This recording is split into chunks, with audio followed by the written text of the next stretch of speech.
नमस्कार दोस्तों, स्वागत है आपका हमारे यूट्यूब चैनल पर आखिरी क्लासेस में। शायद एक क्लास आपके लिए आखिरी होगी इस टॉपिक को लेकर।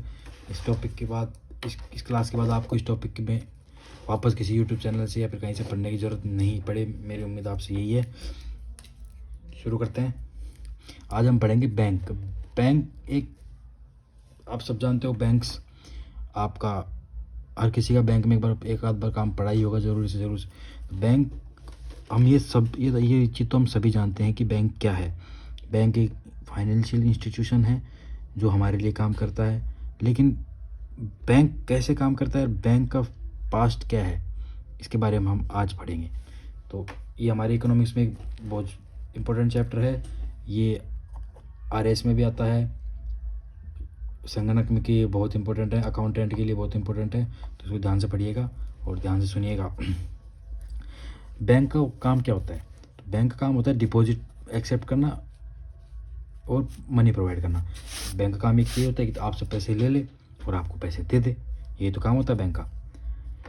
World's first bank Medan bank, world का पहला बैंक मेडन बैंक बना था 1397 में इटली में।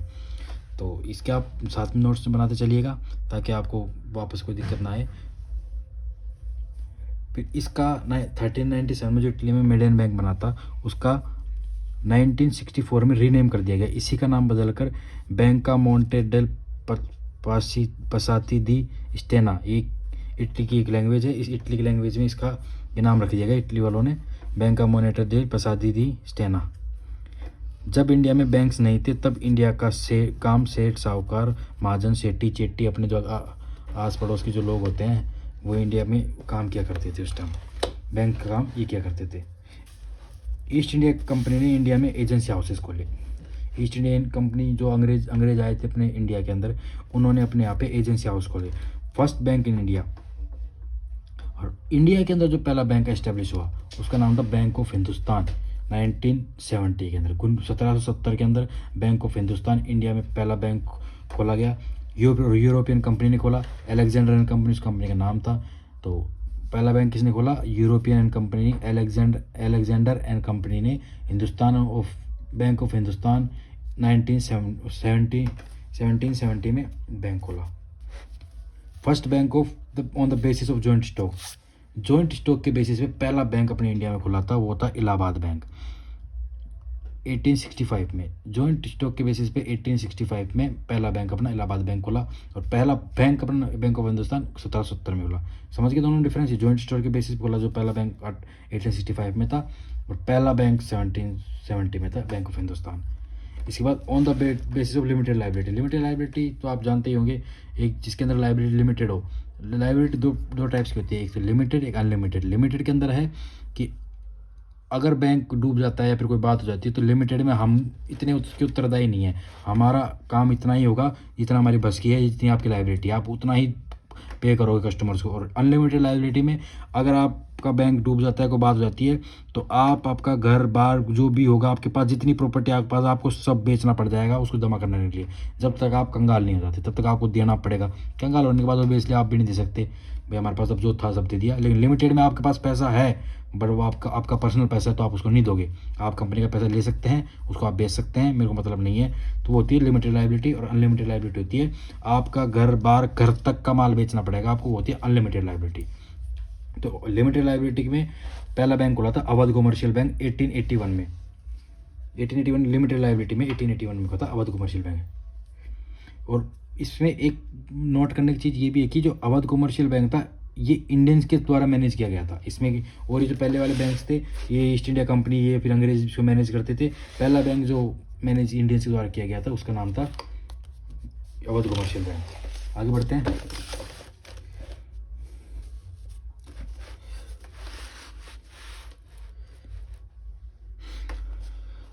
दूसरा बैंक आता है Holi manage and own by Indians, मतलब जिसको मैनेज भी इंडियंस ने किया और उसके स्वामित्व, उसका जो मालिक था वो भी इंडियन थे। तो आसान भाषा में कह सकते हैं स्वदेशी बैंक, जो हमारा बैंक है, इंडिया का बैंक है, इंडियन बैंक। तो ये बैंक से पहले एक तो पंजाब नेशनल बैंक, पीएनबी आज भी चल रहा है, आप सब जानते हो कि PNB bank Punjab national bank 1894 में पीएनबी पंजाब नेशनल बैंक खोला गया। पंजाब नेशनल बैंक अनारकली बाज़ार लाहौर पाकिस्तान में खुला था। अनारकली बाज़ार एक जगह का नाम है, अनारकली बाज़ार। अनारकली बाज़ार के अंदर लाहौर पाकिस्तान में है जगह, तो वहाँ खोला गया था पहली बार पंजाब नेशनल बैंक। स्वदेशी बैंक था, इंडियंस के द्वारा चलाया गया बैंक था। लाला लाजपत राय और दयाल सिंह मजीठा, तो इन दोनों ने ये बैंक खोला था। तो इस चीज़ की आप नोट करते जाइए, क्योंकि डेट्स एंड रेट्स आप भूल जाओगे, तो डेट्स का थोड़ा ध्यान रखना। 1894 में इस PNB बैंक खोला गया था अनारकली बाज़ार लाहौर के अंदर। फिर जब ये बैंक खोला उसके बाद एक स्वदेशी आंदोलन चला। स्वदेशी आंदोलन जो अपने महात्मा गांधी जी ने चलाया था, उस आंदोलन के अंदर जो बैंक्स खुले उनका नाम, ये उनके नाम्स हैं। बैंक ऑफ इंडिया 1906 में बैंक ऑफ इंडिया खोला। बैंक ऑफ बड़ौदा आज भी चल रहा है 1908 में। सेंट्रल बैंक ऑफ इंडिया 1911 में, और बैंक ऑफ मसूर 1913 में। ये 4 बैंक ऐसे हैं जो स्वदेशी आंदोलन के टाइम पे खोले गए थे, अपने इंडियंस ने खोले थे। ऑब्वियसली बात है, इंडिया के बैंक्स हैं, स्वदेशी आंदोलन में होंगे, सारे स्वदेशी होंगे, सब इंडियंस हैं, सबको मैनेज इंडियंस कर रहे हैं, सब में प्रॉपर्टी इंडियंस की है, सब कुछ इंडिया से चलाया गया था, जब ये स्वदेशी बैंक है। अब हम समझते हैं बैंक के फंक्शंस क्या होते हैं। बैंक के फंक्शन होते हैं, जैसे कि आप इस डायग्राम को देखिए, समझिए। बैंक का काम होता है पब्लिक से पहले तो एक्सेप्ट डिपॉजिट, मतलब पैसा लेना। पब्लिक जो पैसा जमा कराने आ रही है उसको एक्सेप्ट करना, बैंक अपने पास एक्सेप्ट करेगी और उसके बदले में इनको ब्याज देगी, इंटरेस्ट। मतलब आप बैंक के पास जाओगे तो बैंक आपको पैसा देगा, बैंक उसके बदले में आपको ब्याज देगा। और बैंक आपको लोन भी प्रोवाइड करेगी। आपको बैंक पैसे की ज़रूरत है तो आप बैंक से ले भी सकते हैं, और आपके पास पैसे ज़्यादा है तो आप बैंक को दे भी सकते हैं। अगर आप बैंक को पैसे देते हैं तो उसके बदले में बैंक आपको ब्याज देता है, और आप बैंक से पैसे लेते हो तो उसके बदले में आप बैंक को ब्याज दोगे। तो बैंक, समझ गए आप, बैंक के 2 काम होते हैं, पैसा एक्सेप्ट करना और पैसा आपको देना, लोन प्रोवाइड करना। इसमें एक चीज़ समझिएगा, बैंक जब आपसे पैसा लेगा वो बैंक के लिए एक लाइबिलिटी होगी। मतलब वो पैसा बैंक को लौटाना पड़ेगा। आप कभी भी बैंक के पास जा सकते हो पैसा मांगने के लिए, तो एक आपकी लाइबिलिटी है। और बैंक जब आपको पैसा देगा तो वो बैंक के एसेट है। बैंक कभी भी आपसे पैसा मांग सकता है कि मेरा पैसा तुम्हारे पास है, तो उसकी बैंक के एसेट है वो। तो बैंक जो डिपॉजिट एक्सेप्ट करेगा वो उसकी लाइबिलिटी है, और बैंक जब लोन प्रोवाइड करेगा तो वो बैंक की एसेट होगी। ठीक है, तो बैंक के 2 काम होंगे, एक्सेप्ट डिपॉजिट और प्रोवाइड लोन्स। डिपॉजिट भी बहुत टाइप्स के होते हैं, चलिए डिस्कस करते हैं। डिपॉजिट एक तो होता है डिमांड डिपॉजिट, इसको हम DD बोलते हैं, demand deposit. Demand deposit 2 type के होते हैं, एक सेविंग अकाउंट होता है, एक करंट अकाउंट होता है। सेविंग अकाउंट जो सारे स्टूडेंट्स या जो मोस्टली मेंबर्स अपने खुलवाते हैं, सेविंग अकाउंट जाते हैं बैंक में, जाते हैं भाई एक अकाउंट खोल दो, तो मोस्टली ये सब सेविंग अकाउंट ही खुलवाते हैं भाई, जिसके अंदर हम पैसा रख सकें, पैसा सेव कर सकें, तो सेविंग अकाउंट होता है। दूसरा होता है करंट अकाउंट। करंट अकाउंट एक नॉर्मल आदमी नहीं खुलवाता है। करंट अकाउंट होता है किसी बिजनेस के लिए, जिसमें आप बहुत ज़्यादा डेली बेसिस पे ट्रांजेक्शन कर रहे हैं, आप बहुत ज़्यादा पैसा ले रहे हैं, दे रहे हैं, लेन देन बहुत ज़्यादा हो, उस वे में आपको करंट अकाउंट खुलाना पड़ता है। तो 2 टाइप के अकाउंट होते हैं, सेविंग अकाउंट और करंट अकाउंट। ये होते हैं डिमांड डिपॉजिट, मतलब आपकी डिमांड के हिसाब से डिपॉजिट होगा, आप चाहोगे तो तब डिपॉजिट कराना है आपको। सेविंग अकाउंट आपकी डिमांड के हिसाब से होते हैं, तो डिमांड डिपॉजिट में आते हैं। सेकंड है टाइम डिपॉजिट, ये टाइम के हिसाब से चलते हैं। टाइम डिपॉजिट में 2 होते हैं, FD, आपने सुना होगा, बड़े बूढ़े FD करवाते थे, तोड़ते थे, वो है ये FD। इसको बोलते हैं फिक्स डिपॉजिट, में पैसा फिक्स डिपॉजिट है। दूसरा होता है रिकरिंग डिपॉजिट, इसमें आप बार बार डिपॉजिट करते हो। चलिए समझते हैं कैसे। FD में 1 टाइम डिपॉजिट, पैसा एक बार ही डिपॉजिट होगा, आपको एक बार ही पैसा डिपॉजिट करने को मिलेगा। आप उसको भले आपकी मर्जी कितने दिन के लिए कराओ, आप 7 दिन के लिए कराते हो, 10 दिन के लिए, 1 साल के लिए, 2 साल के लिए, 5 साल के लिए, 10 साल के लिए। तो आप जब फिक्स पैसा डिपॉजिट करा देते हो, भाई मेरा 5 साल के लिए ये पैसा डिपॉजिट कर लो, अब 5 साल बाद ही आप उस पैसे वापस ले सकते हो, तब तक उनके पास डिपॉजिट रहेगा, वो रहेगा फिक्स डिपॉजिट। इसका ड्यूरेशन रहता है 7 दिन से 10 साल के लिए, मतलब 7 दिन से 10 साल के लिए आप जो पैसा जमा कराते हो वो होता है फिक्स डिपॉजिट। सेम ऐसे ही आता है रिकरिंग डिपॉजिट। रिकरिंग डिपॉजिट में इसमें कोई ऐसे स्पेसिफिक नहीं है कि आपने आज जमा करा दिया, वो 7 दिन के लिए जमा करा के छोड़ दिया, आप 7 दिन बाद निकालोगे, 5 साल के बाद जमा करा दिया, 5 साल बाद ही निकलेगा पैसा। इसमें ऐसा कुछ नहीं है। इसमें आप 1 महीने के लिए 3 महीने में, 6 महीने में, कैसे भी आप चाहो जब जमा करा सकते हो। मतलब आप मान लो 1 महीने के लिए लिया तो आप हर महीने पैसा जमा करा सकते हो उसमें। इस महीने 500 करा दिया, अगले महीने वापस 500, अगले महीने वापस 500, अगले महीने वापस 500, ऐसे आप जब तक चाहो जब तक पैसा जमा कर सकते हो। इसका भी टेन्योर होता है 6 महीने से लेकर 10 साल तक। 6 महीने से लेकर 10 साल तक आप जो पीरियड आपके लिए सेलेक्ट करते हो वो उतने पीरियड के लिए आपका एक्सेप्ट रहता है, उतने टाइम तक आप इसमें पैसे जमा कराते सकते हो। एक चीज़ ध्यान रखिएगा, इंटरेस्ट जो मिलता है सबसे ज़्यादा एफडी पे मिलता है, उसके बाद आरडी पे मिलता है और उसके बाद सेविंग अकाउंट में मिलता है। मतलब सबसे कम इंटरेस्ट सेविंग अकाउंट में मिलता है। जो सेविंग अकाउंट खुलाते हैं अपन, इसमें सबसे कम इंटरेस्ट मिलेगा। अगर आपको ज़्यादा इंटरेस्ट चाहिए तो आप आरडी खुलाइए, रिकरिंग डिपॉजिट का जो अकाउंट आता है। अगर आपको इससे भी ज़्यादा इंटरेस्ट चाहिए तो आप एफडी खुलाइए, एफडी के अंदर सबसे ज़्यादा इंटरेस्ट मिलता है। एक बात ध्यान दीजिएगा, करंट अकाउंट का जो ये करंट अकाउंट अपन खुलाते हैं इसमें इंटरेस्ट नहीं मिलता है, जीरो इंटरेस्ट अकाउंट होता है, इसमें कोई इंटरेस्ट नहीं देती कंपनी। इसके अंदर ओनली ट्रांजेक्शन करने देती है कि आप लेन देन कर लो, आपको कोई चार्ज नहीं लगेगा, इंटरेस्ट नहीं देगी गवर्नमेंट इसमें आपको, गवर्नमेंट नहीं सॉरी बैंक आपको कोई इंटरेस्ट नहीं देगा।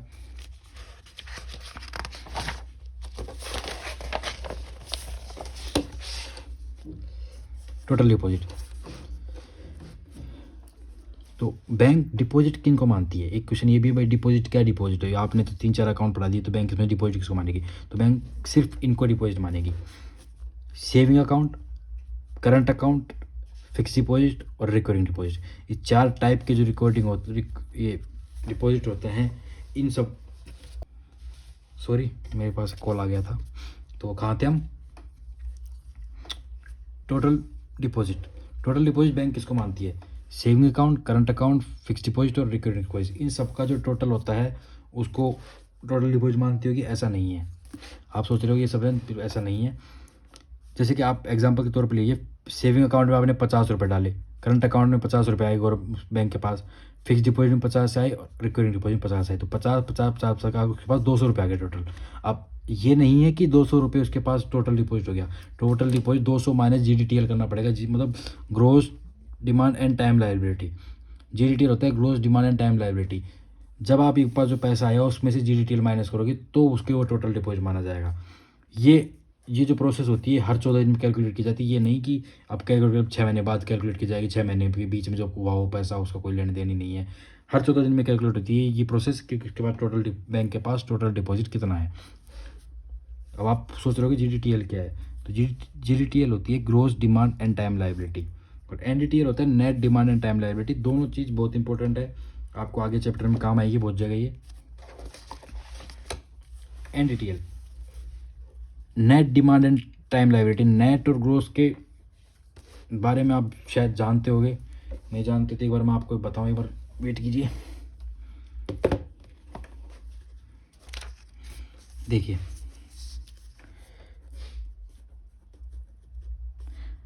ग्रोस में आप जब भी डेप माइनस करेंगे तो आपके पास आएगा नेट। डेप्रिसिएशन होता है, डेप्रिसिएशन जब भी हम कोई गाड़ी लेते हैं कोई चीज़ लेते हैं तो आपने देखा होगा कि अपनी गाड़ी ली 5 साल बाद उसकी वैल्यू कम हो गई, क्यों हो गई? डेप, हर चीज़ पे डेप्रिसिएशन लगता है, हर फिक्स असेट होती है आपके पास उस पर डेप्रिसिएशन लगता है, उसकी जो कीमत तो दिन ब दिन आगे समय के साथ कम होती रहती है डेप की वजह से। तो ग्रोस में हम जब भी डेप माइनस करते हैं तो नेट आता है, और नेट में जब भी हम डेप्रिसिएशन प्लस करेंगे तो ग्रोस आएगा। अकाउंट्स वाले स्टूडेंट्स, कॉमर्स वाले स्टूडेंट्स को अच्छी तरह रिलेट कर पा रहे होंगे, जो भी उससे नहीं जानते उस चीज़ को नोटिस कर लीजिए।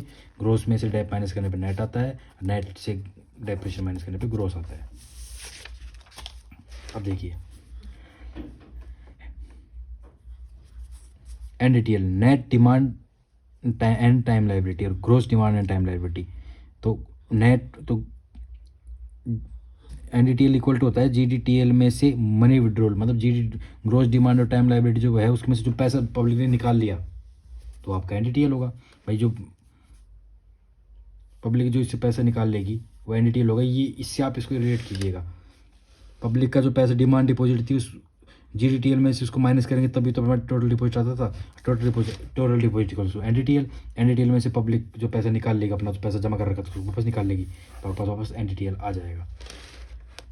अब NDTL को समझिएगा, RBI ने 2 रूल और रेगुलेशंस बनाए हैं जो हर बैंक को मेंटेन करना पड़ता है। RBI के 2 रूल्स और रेगुलेशन है, NDTL के ऊपर बनाए गए रूल्स एंड रेगुलेशन है ये, जो हर बैंक को मानना जरूरी है, कंपलसरी है। एक होता है CRR और एक होता है SLR। CRR होता है कैश रिजर्व रेशियो और SLR होता है स्टैट्यूटरी लिक्विडिटी रेशियो। ये दोनों एक रूल्स हैं जो हर बैंक को मानना ज़रूरी है, RBI ने इसको कंपलसरी कर रखा है। CRR क्या होता है? CRR होता है जो बैंक RBI को देता है, मतलब CRR हमेशा बैंक RBI को देगा, बैंक आरबीआई के पास रिजर्व में रखेगा, आरबीआई के पास रिजर्व में रखता है एनडीटीएल का 4.5%। एनडीटीएल एनडीटीएल एनडीटीएल कहते हैं जीडीटीएल, जो जीडीटीएल आया था उसमें से मनी विड्रॉल माइनस करने पर एनडीटीएल आएगा। सॉरी आपको दिख नहीं रहा। एनडीटीएल क्या होता है, जीडीटीएल में से जो मनी विड्रॉल करेगा वो एनडीटीएल होता है, मतलब जीडीटीएल में से मनी विड्रॉल करोगे तो आप एनडीटीएल होगा, और जो एनडीटीएल आएगा उस एनडीटीएल का 4.5% बैंक आरबीआई के पास रखेगा ओनली कैश के अंदर।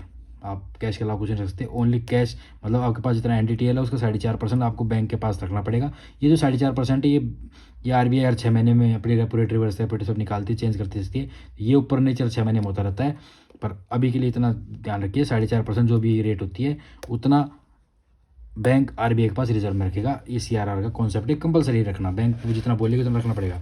और एसएलआर में आरबीआई के पास बैंक को कुछ नहीं रखना, बस कुछ आरबीआई का रूल है कि आरबीआई ने रूल बनाती है जो बैंक को करना पड़ेगा। एनडीटीएल का फिक्स परसेंट, जो भी परसेंट आरबीआई डिसाइड करे वो फिक्स परसेंट खुद के पास रखना पड़ेगा। भाई आरबीआई को नहीं देना, बैंक को नहीं देना, पर बैंक को कंपलसरी है कि तू खुद के पास अपना इतना पास पैसा रख।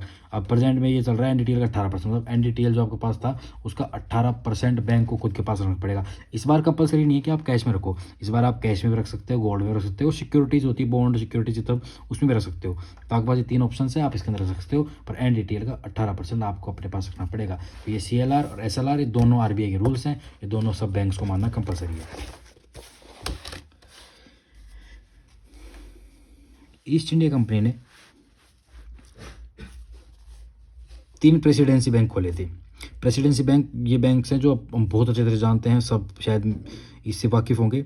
Bank of Bengal, bank of Bombay और बैंक ऑफ मद्रास। ये पहले के 3 प्रेसिडेंसी बैंक होते थे, ये 3 बड़े बैंक हुआ करते थे। हम एक मायने में 3 बड़े बैंक थे उस टाइम, जो आज के टाइम पे जैसे एसबीआई है उसके टाइम पे 3 बड़े बैंक हुआ करते थे। बैंक ऑफ बंगाल 1806 का था, बॉम्बे 1840 का और मद्रास 1843 में, तीनों बैंक ऐसे खुले थे। बैंक ऑफ बंगाल को बैंक ऑफ कलकत्ता में रीनेम कर दिया गया था 1806 में, मतलब 1806 में जो इसका रीनेम करके और बैंक ऑफ कलकत्ता के नाम से इसको रख दिया गया था। ईस्ट इंडिया कंपनी ने इन तीनों प्रेसिडेंसी बैंकों को पेपर करेंसी छापने का अधिकार 1806 में दिया, अर्थात इंडिया में पेपर करेंसी की स्टार्टिंग 1806 से मानी जाती है। तो ईस्ट इंडिया कंपनी ने इन तीनों बैंक्स को पेपर करेंसी प्रिंट करने का परमिट दे दिया था 1806 में। तो जब से परमिट मिल गया तब से पेपर करेंसी का शुरुआत मान लेते हैं हम इसको। तो इसी हिसाब से पेपर करेंसी की स्टार्टिंग इंडिया में 1806 से मानी जाती है। इन बैंकों ने यह अधिकार वापस ले लिया था, इन बैंकों से यह अधिकार वापस ले सॉरी नहीं से इन बैंकों से अधिकार थोड़े दिन बाद वापस भी ले लिया गया था, पर हम स्टार्टिंग से 1806 से ही मानेंगे इसकी। इसके बाद इंपीरियल बैंक ऑफ इंडिया का पास देखते हैं हम। 1921 में इसकी ये क्वेश्चन बहुत कॉमन है, बहुत जगह आता भी है, तो इसकी डेट को थोड़ा इंपॉर्टेंट मार्क कर लीजिएगा। इंपीरियल बैंक ऑफ इंडिया 1921 के अंदर खुला। 3 प्रेसिडेंसी बैंक्स को कंबाइन करके बनाए गए, जो अभी 3 बैंक्स अपने ऊपर पड़े थे उनको तीनों कंबाइन किया, bank of Bengal, bank of Bombay और bank of Madras. Bank of Madras और बॉम्बे को दोनों को बंगाल में मिला दिया गया, मतलब तीनों बैंक को मिला के एक ही बैंक बना दिया गया, बैंक ऑफ बंगाल। और बैंक ऑफ बंगाल को ही बोला गया imperial bank of India, popularly known as SBI. अब आप ये सोच रहे हो एसबीआई क्यों, इसका ही आगे चल के नाम एसबीआई हुआ। हम समझते हैं आगे चल के एसबीआई कैसे नाम हुआ। आरबीआई की स्थापना से पहले भारत में इंपीरियल बैंक ने केंद्रीय बैंक की। आरबीआई से पहले जब आरबीआई की स्थापना नहीं हुई थी तब सारे बैंक को इंपीरियल बैंक ऑफ इंडिया ही संभालता था। जब अब सब बैंक्स को रेगुलेट आरबीआई करता है। अब ये काम आरबीआई का है कि सारे बैंक्स को कैसे रेगुलेट करना, कैसे क्या करना। तो उससे पहले इस सब का वो इंपीरियल बैंक ऑफ इंडिया संभालता था आरबीआई के आने से पहले। फिर जब से आरबीआई आया तब से आरबीआई संभालने लग गया। बैंक ऑफ बंगाल का ही नाम आगे चल के एसबीआई हुआ, हम आगे पढ़ेंगे इसका एसबीआई का नाम हुआ। एक बार हम आरबीआई देख लेते हैं। आरबीआई की स्थापना हुई थी 1 अप्रैल 1935 को। इसका आरबीआई की स्थापना एक एक्ट से हुई थी, आरबीआई एक्ट 1934। तो कभी आपसे क्वेश्चन आएगा आरबीआई कौन से एक्ट के हिसाब से है, तो आरबीआई 1934 एक एक्ट के हिसाब से। और कभी क्वेश्चन आए कि आरबीआई की स्थापना कब हुई, तो 1 अप्रैल 1935 में आरबीआई की स्थापना हुई, एक्ट 1934। रॉयल कमीशन, शाही आयोग, हिल्टन यंग कमीशन, ये सब कमीशन थे जिनके सिफारिश पर आरबीआई की स्थापना हुई थी। रॉयल कमीशन, शाही आयोग और हिल्टन यंग कमीशन, तीनों कमीशन याद रखिएगा। आरबीआई का नेशनलाइजेशन होता है राष्ट्रीयकरण। राष्ट्रीयकरण को हम आसान भाषा में बोल सकते हैं, इसको गवर्नमेंट का हो गया। उसके बाद ये भाई गवर्नमेंट की चीज़ है, गवर्नमेंट के अंडर आती है। तो 1 जनवरी 1949 को, तो ये भी डेट याद रखिएगा, 1 जनवरी 1949 को नेशनलाइजेशन ऑफ आरबीआई हो गया था। अब आपसे हम जैसे बात करते हैं एसबीआई का पास पढ़ेंगे, तो एसबीआई का एस्टेब्लिशमेंट हुआ था 1 जुलाई 1955 को। 1 जुलाई 1955 को एसबीआई किया। इंपीरियल बैंक का नेशनलाइजेशन करके एसबीआई बना दिया गया। जैसे थोड़ी देर पहले बात हुई थी, बैंक ऑफ बंगाल को ही इंपीरियल बैंक बोला गया था, इंपीरियल बैंक का नेशनलाइजेशन करके एसबीआई बना दिया गया था। तो इंपीरियल बैंक को ही एसबीआई इस तरीके से कहा गया था। आगे चलते हैं। एडी गोरेवाला समिति की सिफारिश पर इसको इंपीरियल बैंक को इसका इंपीरियल बैंक का एसबीआई नेशनलाइजेशन करके एसबीआई में मिला दिया गया। ये एडी गोरेवाला समिति की सिफारिश पर किया गया था। पब्लिक एरिया का सबसे बड़ा बैंक है। पब्लिक का जैसे मैंने आपको शुरू कल की वीडियो में बताया था, पब्लिक का मतलब जहाँ भी इकोनॉमिक्स में पब्लिक आए आप उसको गवर्नमेंट मानिएगा।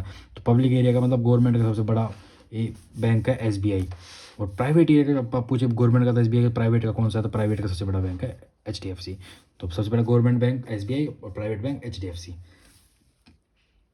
एसबीआई का मूल बैंक मतलब एसबीआई का जहाँ बेस था, जहाँ से वो एसबीआई चालू हुआ, हमने थोड़ी देर पढ़ा था, बैंक ऑफ बंगाल को इंपीरियल बैंक ऑफ इंडिया बोला गया। इंपीरियल बैंक ऑफ इंडिया का नेशनलाइजेशन हो गया, एसबीआई बना।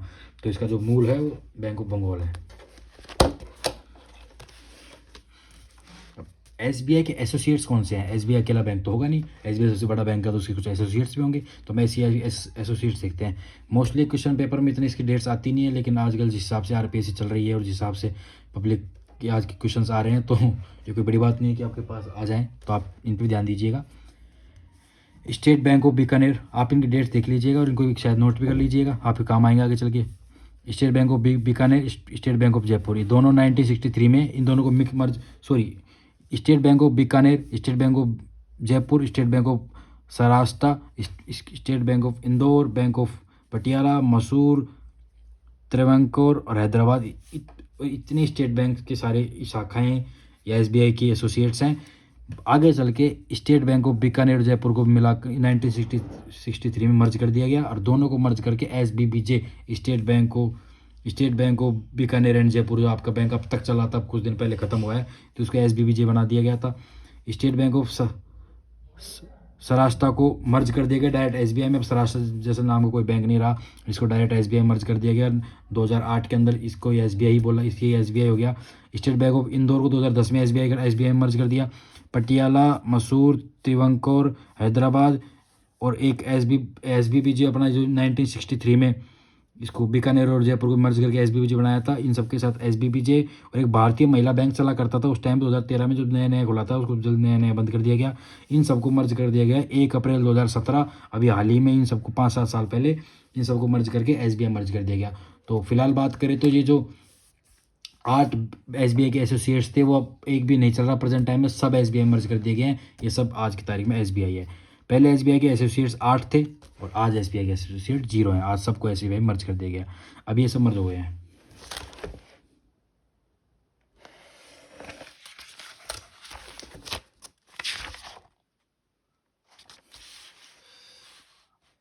IDBI, industrial development bank of India, establishment 1964 में हुआ था इसका आईडीबीआई बैंक का।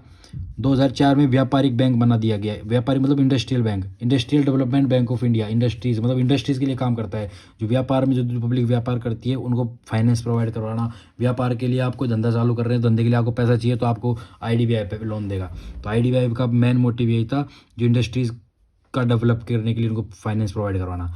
तो 2004 में इसको व्यापारिक बैंक बना दिया गया। एलआईसी ने 2020 में इसको एलआईसी ने खरीद लिया, तो आज आईडीबीआई एलआईसी के अंडर में आता है। एलआईसी ने आईडीबीआई को खरीद लिया। नेशनलाइजेशन, राष्ट्रीयकरण, प्राइवेट बैंक का नेशनलाइजेशन मैंने आपको थोड़ी देर पहले बताया था। नेशनलाइजेशन होता है जब किसी प्राइवेट चीज़ को गवर्नमेंट खरीद ली, मतलब वो उसका राष्ट्रीयकरण हो गया, उसका नेशनलाइजेशन हो गया। प्राइवेट बैंक को जब गवर्नमेंट बैंक में कन्वर्ट किया जाता है उसको नेशनलाइजेशन बोलते हैं। चेंज इन ओनरशिप, पहले प्राइवेट की ओनरशिप था, आज गवर्नमेंट की ओनरशिप होगी, तो नेशनलाइजेशन होगा। प्राइवेट कब होता है? जब 51% और मोर देन 51% उसके शेयर किसी प्राइवेट कंपनी किसी के पास हो, तो वो प्राइवेट माना जाता है। गवर्नमेंट कब माना जाता है? जब 51% या फिर 51% से ज़्यादा किसी कंपनी के शेयर जब गवर्नमेंट के पास हो तो गवर्नमेंट माना जाता है। तो राष्ट्रीयकरण के लिए यही होता है कि इसके प्राइवेट के शेयर गवर्नमेंट खरीद लेती है, तो वो राष्ट्रीयकरण हो जाता है। और अगर गवर्नमेंट के शेयर प्राइवेट खरीद लेती है तो कोई गवर्नमेंट कंपनी प्राइवेट खरीदती है, वो मेरे को वर्ड याद नहीं आ रहा, डिसइन्वेस्टमेंट है शायद, जब गवर्नमेंट का कोई कंपनी किसी चीज़ को वापस प्राइवेट खरीदे वो डिसइन्वेस्टमेंट बोलते हैं। और जब गवर्नमेंट बैंक की कोई चीज़, पर बैंक नहीं, कोई सब सेक्टर प्राइवेट कोई चीज़ गवर्नमेंट खरीद लेती है तो उसको नेशनलाइजेशन बोलते हैं। अब देखते हैं ये जो प्राइवेट बैंक का नेशनलाइजेशन हुआ था कैसे हुआ, कैसे हुआ, कब हुआ। तो नेशनलाइजेशन 14 बैंक्स का 19 जुलाई 1969 में इंदिरा गांधी जी ने किया था। बहुत इंपॉर्टेंट क्वेश्चन है, बहुत जगह आता है कि नेशनलाइजेशन कब हुआ, कितने बैंक्स का हुआ, किसने किया। तो 19 जुलाई 1969 को 14 बैंक्स का नेशनलाइजेशन इंदिरा गांधी जी ने करवाया। उनका करवाया जो बैंक जिनकी असेट 50 करोड़ से ज़्यादा थी, जिन भी बैंकों की असेट 50 करोड़ से ज़्यादा थी उन सबको गवर्नमेंट ने खरीद लिया, उन सबका नेशनलाइजेशन हो गया। 14 बैंक का 1969 में इंदिरा गांधी जी ने कराया। उसके बाद 6 बैंकों का और हुआ 15 अप्रैल 1980 में। 11 साल बाद वापस 6 बैंकों का वापस किया, इंदिरा गांधी जी ने ही किया। बीच में इंदिरा गांधी जी की सत्ता हट गई थी। उसके बाद जैसे इंदिरा गांधी वापस सत्ता में आई, उसमें आते ही उन्होंने वापस नेशनलाइजेशन किया। और इस बार उन बैंकों का किया जिनकी कैपिटल 200 करोड़ से ज़्यादा थी। पहले 50 करोड़ से ज़्यादा इनकी किया, इस बार 200 करोड़ ज़्यादा वाले का नेशनलाइजेशन किया। ऐसे करके टोटल 14 पहले, 6 बाद में, टोटल 20 बैंकों का नेशनलाइजेशन होकर उन सबको गवर्नमेंट बैंक बना दिए गए। न्यू बैंक ऑफ इंडिया को 1993 में पीएनबी पंजाब नेशनल बैंक में मर्ज कर दिया गया था। नॉर्मल इन्फॉर्मेशन है, कोई खास काम किया नहीं। प्रेजेंट में गवर्नमेंट बैंक्स को मर्ज कर दिया गया। प्रेजेंट में जितने भी गवर्नमेंट बैंक्स हैं सबको मर्ज कर दिया गया। जैसे कि देना बैंक और विजया बैंक, आपने पहले नाम सुना होगा, आजकल इनका नाम नहीं चलता क्योंकि आजकल इनको बैंक ऑफ बड़ौदा में मर्ज कर दिया गया है। तो देना बैंक और विजया बैंक को बैंक ऑफ बड़ौदा में मर्ज कर दिया गया है। पंजाब नेशनल बैंक, ओबीसी और यूनाइटेड बैंक ऑफ इंडिया दोनों को मर्ज कर दिया पंजाब नेशनल बैंक में। आंध्रा बैंक और कॉरपोरेशन बैंक दोनों को मर्ज कर दिया यूनियन बैंक ऑफ इंडिया में। इलाहाबाद बैंक को मर्ज कर दिया इंडियन बैंक में। और सिंडिकेट बैंक को मर्ज कर दिया गया कैनरा बैंक में।